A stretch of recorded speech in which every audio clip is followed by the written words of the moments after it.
All right, so courage is not the absence of fear, but the capacity to act despite our fears. John McCain. Why do we fail?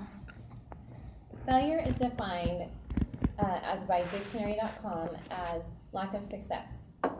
Failure and how we respond has a negative or positive implication on ourselves, our loved ones, the community, and potentially the world.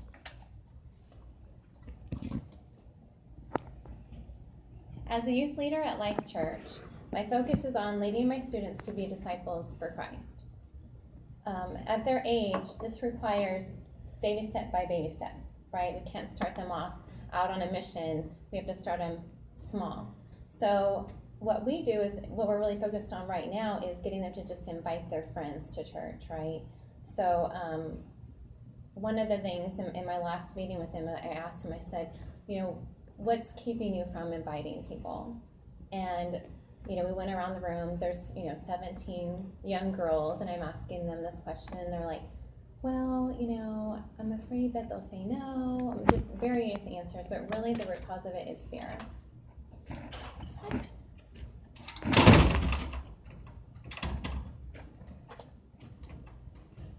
Overcoming fear, as I discussed with them, can change people, can change the community, can change the world, right? So if you're fearful of going out and being a disciple, then what can happen if you're not doing that, right? So that's what I tried to talk to them about, is say, well, you're scared of this, you don't want to do it because of this, but why wouldn't you do it? What's going to happen if you don't do it, right? So that's how I had to kind of talk to them to get them to overcome that, right? So let's look at some people who failed, some of them more times than we can count or even think of. And a lot of us probably would have given up, or they didn't, but they've become very successful.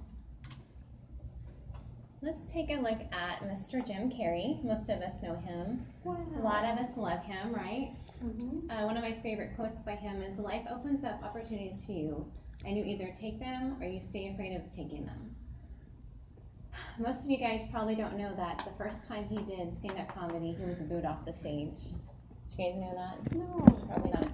So after that first time, it took him literally 7 years before he was able to become famous and be known as all these wonderful characters, and many that I didn't even put up here. But 7 years. So just think about if he would have given up on that 6th year, right? Okay, so my next person, for those of you that are basketball fans, I don't know who's a basketball fan in here. Rosie. Mr. Michael Jordan, number 23. He didn't even make his high school basketball team. Did y'all know this? No. He did not make his high school basketball team. Can you imagine if he said, well, I didn't make my team, guess I'll just give up. 2014, he attained billionaire status. 2014, he attained billionaire status. Can you imagine if he gave up, right?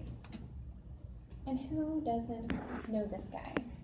Yeah. Walt Disney, right?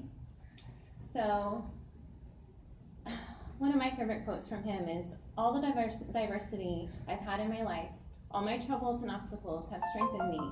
You may not realize it when it happens, but a kick in the teeth may be the best thing in the world for you, right? Sometimes we're going to fall and it's going to hurt, it's not going to feel good. But sometimes that is actually the very best thing for us. So, a little story about Mr. Walt Disney is he had an animation company before he ever started the Walt Disney Company, and it failed.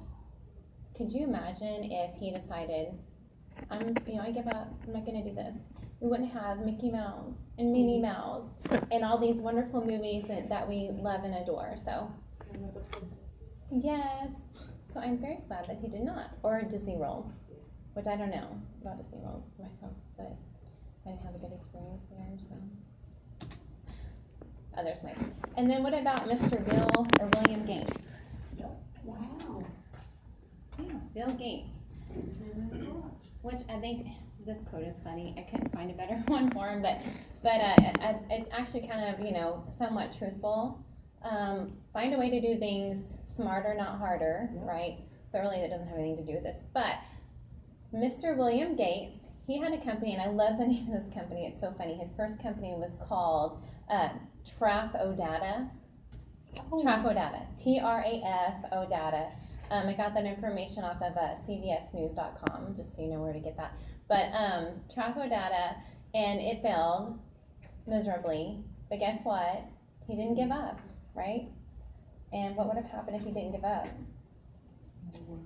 We would not have Microsoft.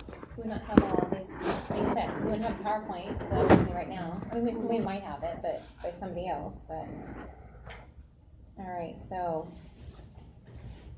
why do we fail? Well, I pulled my youth group. This is how I got my information for this. And one of the main things is we give up, right? So you go for an interview, you get the interview, then you don't get the job, but you get some feedback for it, and you're like, I don't want to go through this again. This is too stressful. I don't want to do this. You don't take the feedback and apply it and try again. You just give up, right? You allow failure to define yourself. How many of us have really been let down and allowed something that we maybe failed at the first time to just really make us feel bad, make us not want to do it again? So you gotta know your self-worth, know you're worthy, right? And then get exhausted trying. I kind of go back to Jim Carrey, where he, what would have happened if he gave up on that 6th year? What would have happened with Michael Jordan if he would have said, you know what, I didn't make the team, I'm gonna give up, I don't care, right? So, and I love his quotes. He always has really great success, quotes and stuff like that. So, and then, and then the last one, which I think is really important, is the fear of the unknown.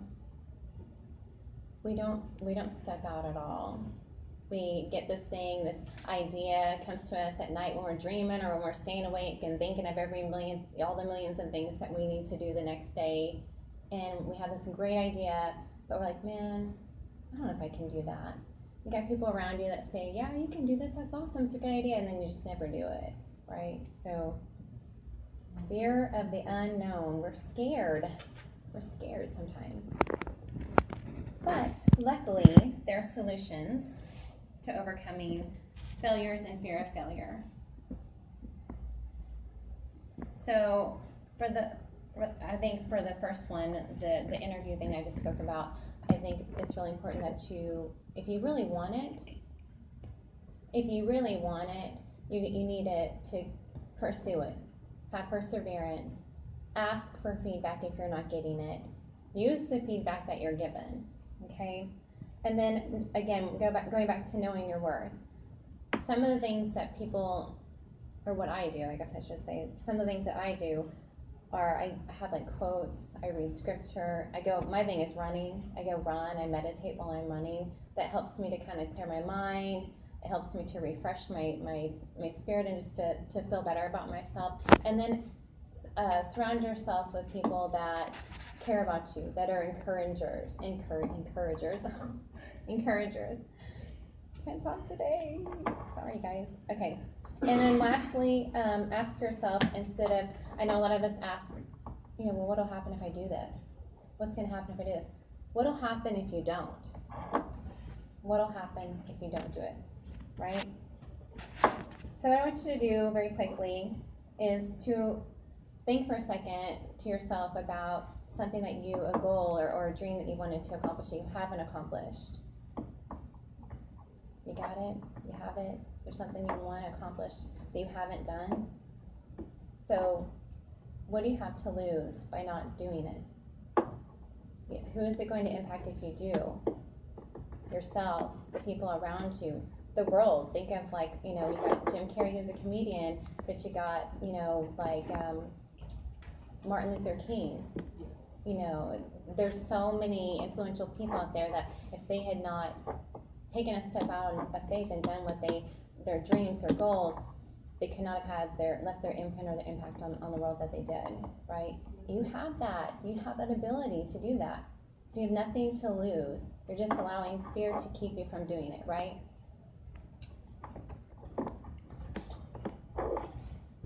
So I'll leave you with this. Again, courage is not the absence of fear. Courage is not the absence of fear, right?